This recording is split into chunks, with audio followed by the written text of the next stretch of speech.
From Liguria to Piedmont. From Imperia to a place that evokes the history of Italian cycling. Novi Ligure, hometown of Costante Girardengo and where the legendary Fausto Coppi grew up. A 175-kilometer stage that is unlikely to affect the general classification, but offers a major opportunity for the sprinters chasing a stage win or the cyclamen jersey. Probably Mania, he's been good this Grand Tour. Yeah, we'll be deciding, I think, in the top of the middle mountain, the middle of the stage. I hope I can still be in the bunch, and then there is a nice spring finish waiting for me, so I hope I can survive the climb. Provided they can keep any breakaways under control. Difficult, but not impossible. To see a move like yesterday succeed again. With 70 kilometers to go, a well-organized group broke clear and managed to hold off the peloton. A further attack by 3 riders created another selection, leading to a 2-man sprint finish in Chiavari between Mas and Narvaez. No, the atmosphere is incredible here. We are now just in front of the beach. It's going to be a great day to ride the bike.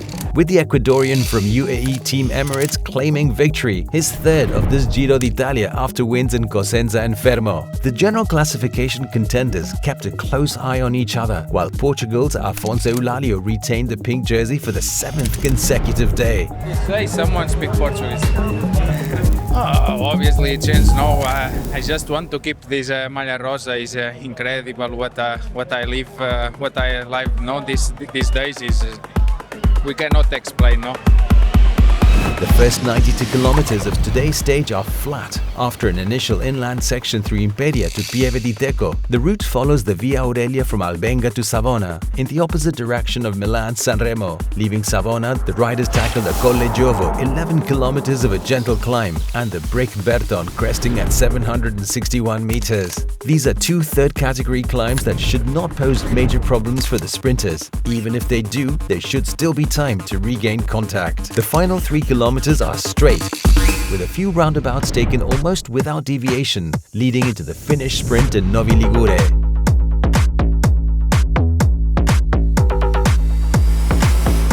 The sun is shining, temperatures are around 25 degrees and conditions are expected to remain stable throughout the stage. Right after the start, the first attacks begin with many teams trying to break away. The pace is high and the first rider to make a move at the front is Swiss rider Johan Jacobs. Al chilometro 8 di gara Jacobs viaggia con 7 secondi di vantaggio su Maestri, che è stato raggiunto da Lavic, e il gruppo è a 18 secondi. Jacobs is soon joined by 5 other riders. The peloton allows the move to go, but the feeling is that it won't be ignored, it will be kept under control.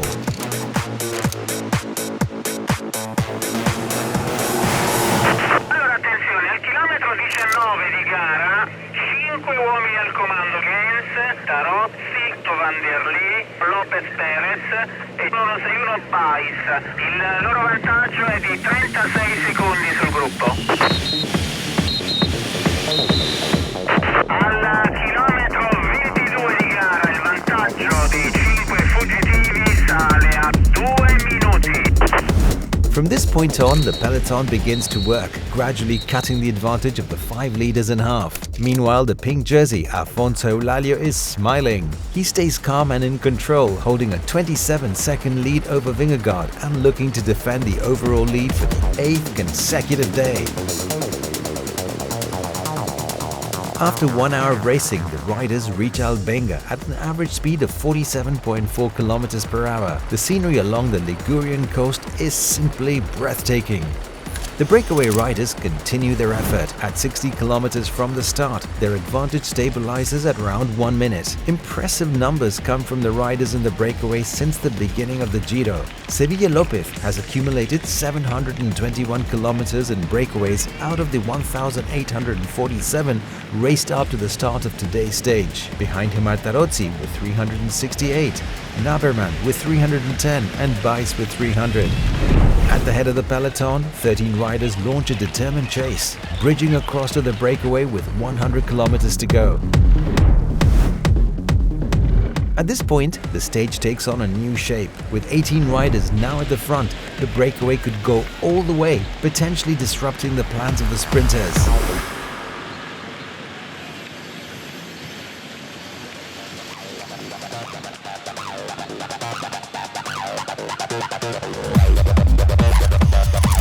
The riders pass beneath the KM 1926 arch, celebrating 100 years of the Italian trade agency, the organization that has supported Made in Italy around the world since 1926. Among the breakaway riders, there's no real cooperation. They're moving in bursts. As a result, the original group of 18 has been reduced to just 6 at the front, with the others being reabsorbed by the peloton. After 2 hours of racing, the average speed is now 46.8 km per hour. Il gruppo sembra lasciar fare, nuovo controllo cronometrico, siamo al chilometro 87, 1 minuto di vantaggio per gli uomini al comando. The breakaway holds a 2-minute advantage as the climb towards Colle Giovo begins. Garo, Fabio, good job, we are at 120 now. But Movistar now takes control at the front and quickly cut the gap to the 6 leaders in half. Meanwhile, at the intermediate sprint in Stella, Tarozzi crosses first, strengthening his 4th place in the points classification, behind Magnier, Narvaez and Milan. Good day out for Manuele Tarozzi, who adds some kilometres to his overall breakaway prize and picks up 12 further points in the intermediate sprint classification. The Friulian rider, like many of the sprinters, is struggling on the climb, which leads to the first King of the Mountains point, taken by Vanderlei ahead of Giens, Versnes and Rubio. Meanwhile, the peloton has completed its chase and has caught the breakaway.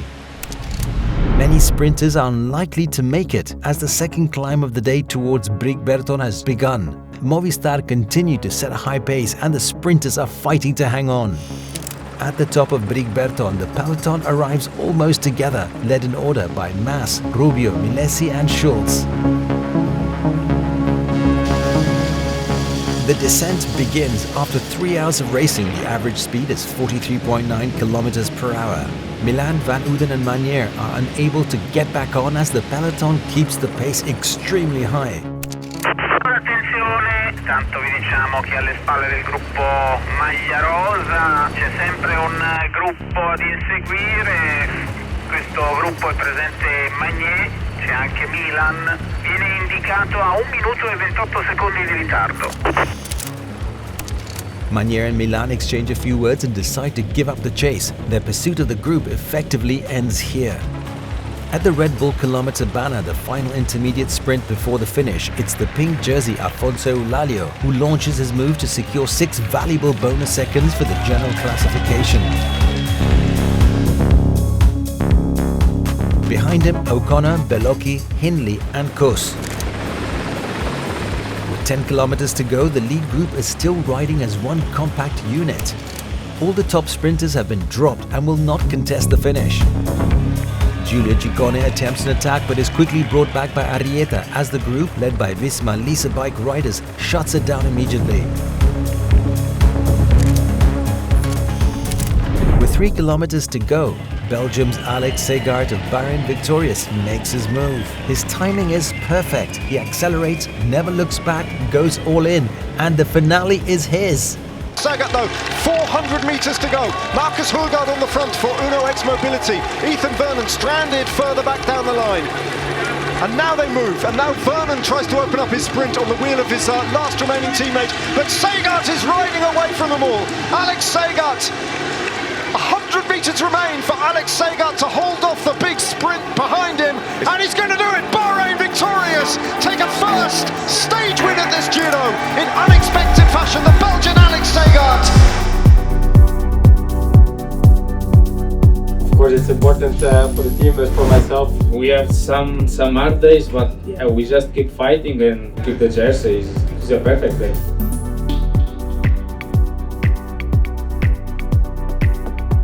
Behind Segaert, the chasers arrive in this order: Ertz, Silva and Vernon. In the general classification, Portugal's Afonso Lalio remains in the pink jersey and extends his lead over Vingegaard to 33 seconds. Then Arensman at 2 minutes 2 seconds, Gall at 2 minutes 30 and O'Connor at 2 minutes 50. Tomorrow's stage is the classic everything or nothing scenario. It starts in Alessandria and finishes in Verbania after 189 kilometers. The first 160 kilometers run along completely flat roads, crossing the Po Valley from south to north all the way to Lake Maggiore. The sting comes in the tail with 30 kilometers to go. A series of short climbs that could split the field and spark breakaway attempts. The first is the climb to Bianche with manageable gradients, followed by Ungiasca, where sections of its 5 kilometers exceed 10%. The descent into Verbania could see a group of around 40 riders reach the finish, likely outside the general classification battle. Verbania is the hometown of Filippo Ganna, who might even try a long-range move or a surprise attack.